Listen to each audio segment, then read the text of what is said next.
Gaming Bolt presents 15 opening bosses that completely walloped you. Ever encountered a boss in a video game that seemed like little more than an extended tutorial? How about a boss who beat the game's very mechanics into you?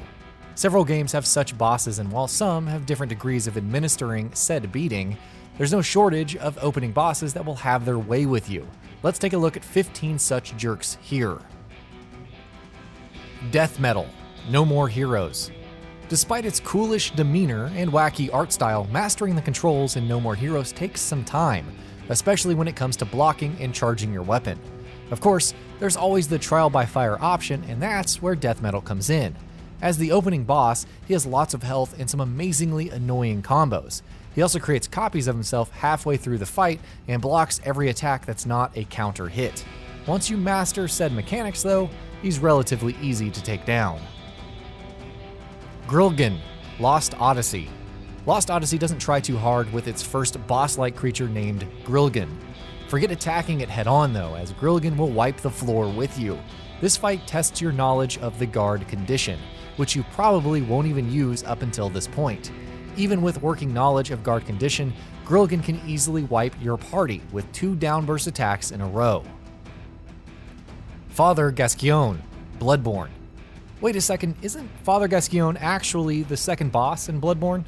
As it turns out, there's a way to meet Gascoigne before the cleric beast and battle him while you're woefully underprepared. Not only is this a primer into the brutal world of Bloodborne, but he will straight up murder new players without a problem. His beast form still haunts our nightmares. Murai, Ninja Gaiden. As the very first real boss fight of Ninja Gaiden, the Xbox version at least, Murai wasn't content to let players indiscriminately attack him. Conversely, defending all of the time didn't work either, as Murai would acquaint you with the shinobi equivalent of Suplex City. Oh, and good luck fighting Murai in Ninja Gaiden Black or Sigma on higher difficulty, since other ninjas fight alongside him. Barrett, Deus Ex Human Revolution. You ever wonder why there were so many complaints about unbalanced boss fights in Deus Ex Human Revolution? It's because of bosses like Barrett. Barrett has a minigun, can toss lots of grenades around him when hurt, has a melee attack that can't be blocked, and boasts an unnatural amount of health. Even with combat skills equipped, Barrett can be downright horrible to face. Now imagine facing him as a hacker. Engels, Nier Automata. Nier Automata's first boss is quite the character. It's actually a Goliath-class robot that looks like an oil mining platform, thus towering over 2B. You have to fight off its buzzsaw arms, take to the skies in a flight unit to battle it, slice off its arms to pummel it, and on and on. By the end, 2B and 9S are absolutely beat and cannot fight back, thus prompting a kamikaze attack with their black bosses against other Goliaths. Oh, and if you die in this fight, you have to do the whole mission over again. Vanguard, Demon's Souls. Only in the Souls series is the first tutorial boss a total nightmare to face. Despite its size, the Vanguard deals insane amounts of damage. The player not having any decent armor or weapons doesn't help either. Tough but fair, boys and girls. This boss seems pretty straightforward. He's big, lumbering, and seemingly easy to get a fix on. Of course, this is just the beginning of the game and you're still gaining your bearings. The boss deals a fair bit of damage as well, and if you're not careful or unfamiliar with the game's mechanics, you may find William's story ending a lot sooner than expected. Bane, Batman Arkham Asylum.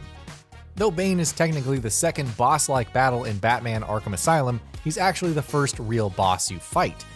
All the essential aspects from the Titan baddie fight earlier have been applied here as you dodge Bane and throw batarangs at him. It also doesn't help that he has other minions supporting him throughout the fight. Shadow Yukiko, Persona 4.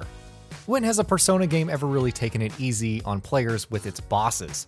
The first boss in Persona 4 is no exception, as Shadow Yukiko can target multiple party members at once, buff herself, and even has a minion fighting with her. Granted, this fight is meant to test your knowledge of the battle system, but it's a tough test all the same.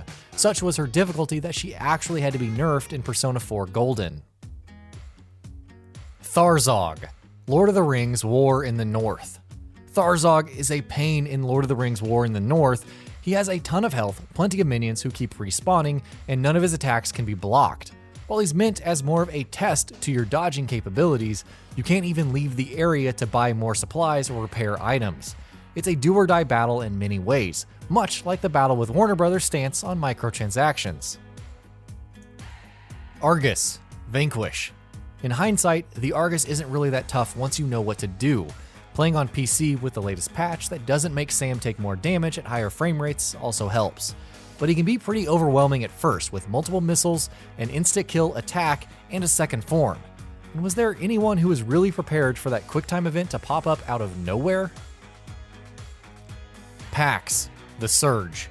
The Surge follows the Soul's formula of being fairly easy when introducing its mechanics. Get to the first boss, namely a huge mechanical walker named P.A.X, and suddenly the difficulty ramps up. P.A.X deals hefty damage simply by stepping on you, and has a pretty decent health pool. Compared to the Souls game bosses, P.A.X comes across as kind of meh, but he's tough for beginners all the same. Knuckle Dragger, Borderlands 2. After taking down plenty of mooks, both small and medium, the opening level of Borderlands 2 throws Knuckle Dragger at you. His massive damage and knockback strength is made more annoying since he runs away at certain intervals, leaving his minions to attack you. Basically, if you haven't mastered the art of backpedaling and shooting fools, Knuckle Dragger is a tough lesson. Jack Baker, First Battle, Resident Evil 7.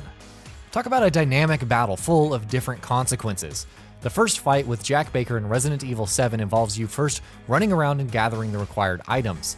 You could hop into the car nearby and run over Jack multiple times, which he can also do to you, but overall it's a battle of attrition that ends with the monster beaten, which, as you might guess, doesn't last for long. Good luck surviving this when playing for the first time. And that'll be about it for this one. If you guys like what we're doing at Gaming Vault, please consider subscribing to our channel, and I'll see you guys on the next video.